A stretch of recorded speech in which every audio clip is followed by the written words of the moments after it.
Assalamualaikum warahmatullahi wabarakatuh.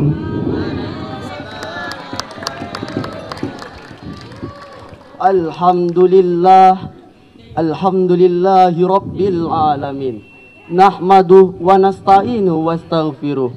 Allahumma salli ala Sayyidina Muhammad wa ala ali Sayyidina Muhammad. Al-Mukarram Al-Mudir Al-Mahdi Darul Furqan Ustadz Haji Khairul Rasyid SAG.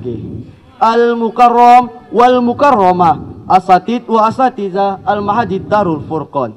Al-Mukarram wal-Mukarramah santriwan dan santriwati yang insyaallah dimati Allah Subhanahu wa taala. Awalan hayya bina nashkuru syukran ilahi ta'ala allati qada'tana nikmatan kasiratan hatta nastati'an ayatami'a fi maidan mubarak.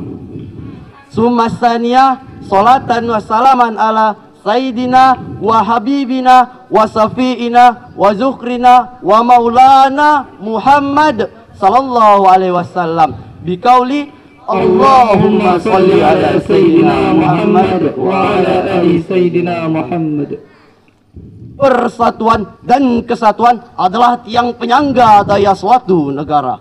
Kemajuan atau kemunduran suatu negara ditentukan oleh persatuan dan kesatuan bangsanya. Bangsa yang makmur adalah bangsa yang bersatu. Bangsa yang hancur adalah bangsa yang berseteru.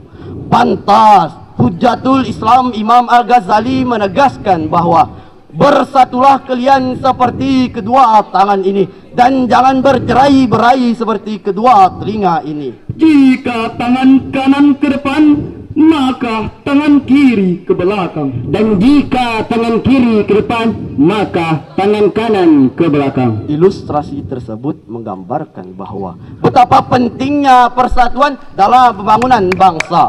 Sebab perbedaan yang muncul dari keragaman negeri ini tidak mustahil menjadi pemicu lainnya. Fanaticisme buta, persaingan tidak sehat, perselisihan, bahkan perpecahan yang bisa melantahkan nilai-nilai kebersamaan, merapuhkan persatuan dan tidak mustahil membawa dari teladan kehancuran pada bangsa kita.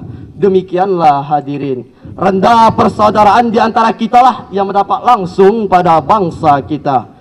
Oleh karena itu, izinkan kami bertiga menyampaikan sarahan Quran dengan judul Pentingnya Persaudaraan dalam Merawat NKRI.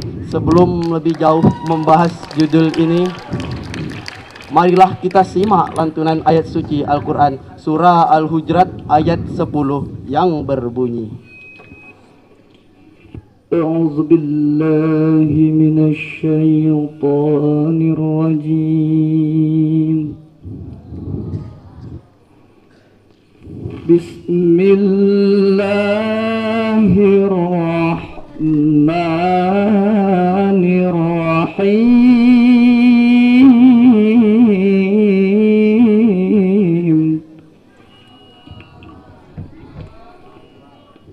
Innamal mu'minuna ikhwatun fa aslihu baina akhawaykum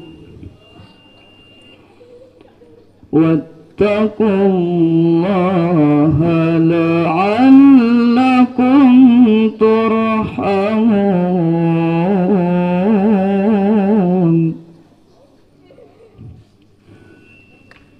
Aku berlindung kepada Allah dari godaan-godaan syaitan yang terkutuk dengan menyebut asma Allah yang maha pengasih lagi maha penyayang. Sesungguhnya orang-orang mukmin itu bersaudara. Oleh karena damaikanlah, perbaikilah hubungan antara kedua saudaramu itu dan takutlah terhadap Allah supaya kamu mendapat rahmat. Hadirin wal hadirat yang berbahagia, dari ayat tersebut dapat ditarik pengertiannya bahwa persatuan dan kesatuan adalah syarat utama dalam membangun bangsa yang kokoh. Sallallahu Apakah rela hadirin bangsa yang besar ini dibangun dengan susah payah oleh para pendahulu kita, dengan genangan air mata, cucuran keringat, bahkan tumpahan darah para syuhada ini harus porak-poranda hanya dengan suku, kelompok, dan golongan. Tentu tidak hadirin. Oleh karena itu haram bagi kita berpecah belah, bertingkai-tangkai, bercerai-berai, apalagi sama insan beriman, satu akidah, satu Tuhan, satu agama. Realitas kita hadirin, terkadang hanya perbedaan pendapat, berlainan organisasi yang dipengaruhi oleh kepentingan pribadi dan kelompok semata lantas. Pisah partai, putus silaturahmi yang berakhir dengan saling tanduk, saling rampok, bahkan saling bacok. Padahal bukankah sesama muslim itu bersaudara? Padahal bukankah sesama mukmin itu ibarat satu bangunan? Padahal bukankah sama insan beriman bagaikan satu tubuh? Yang satu sakit, yang lain harus merasakan sakit. Sebab mayoritas bangsa Indonesia beragama Islam. Jika internal muslim berseteru, maka persatuan bangsa akan terganggu. Dari saran ini dapat ditarik kesimpulannya bahwa persatuan dan kesatuan merupakan syarat utama dan paling utama dalam membangun bangsa. Dalam memandang pentingnya kebersamaan dan merajut keberagaman republik ini, caranya dengan memantapkan ukhuwah Islamiyah. Wahai saudara-saudaraku, sebangsa setanah air, seyakin dan seiman, kami menghimbau untuk memperkokoh persatuan bangsanya. Wahai saudaraku, ingatlah kita semua bersaudara.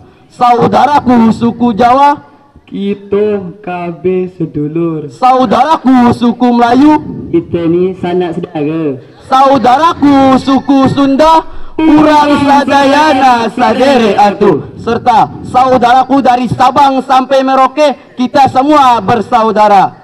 Marilah kita bina kebersamaan, kita junjung tinggi semangat Bhinneka Tunggal Ika, berbeda-beda tetapi tetap satu jua. Seperti firman Allah Subhanahu wa taala surah Al-Hujurat ayat 13 yang berbunyi, Ya ayyuhan nasu inna khalaqnakum min dzakarin wa untha wa ja'alnakum syu'uban wa qabaila lita'arafu inna akramakum 'indallahi atqakum innallaha 'alimun khabir. Wahai manusia, sesungguhnya kami telah menciptakan kamu dari seorang laki-laki dan seorang perempuan. Kemudian kami jadikan kamu berbangsa-bangsa dan bersuku-suku agar kamu saling kenal mengenal.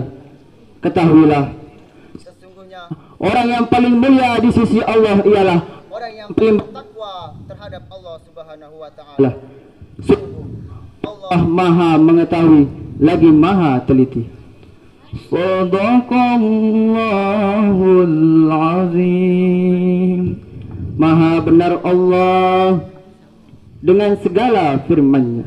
hadirin wal hadirat yang berbahagia, Allah Subhanahu wa taala mengisyaratkan agar saya, saudara dan seluruh insan beriman agar memperkokoh persatuan bangsa serta melarang bercerai-berai. Mulai detik ini kita samakan langkah, Seradamkan gerak, satukan persepsi. berat sama dipikul, ringan sama dijinjing. Jangan seperti orang di luar sana yang nyatanya berjas, berdasi, tetapi dia masuk penjara sendiri. Perbedaan kasta bukan melahirkan perpecahan. Dengan perbedaan harus saling melengkapi dan menghargai. 450 juta jiwa penduduk Indonesia terdiri dari banyak suku bangsa, itulah Indonesia. Ayah Sunda, Ono Jawa, Melayu, Bugis, Batak, dan masih banyak yang lainnya. Bhinneka Tunggal Ika, lambang negara kita Indonesia. Walau berbagai macam aliran, tapi tetap satu tujuan. Batu di sungai janganlah dibelah, dari hulu banyak buaya. takkan ada kata berpisah, bersatulah Indonesia jaya. Buah durian, buah duku, cukup sekian dan thank you. Assalamualaikum warahmatullahi wabarakatuh.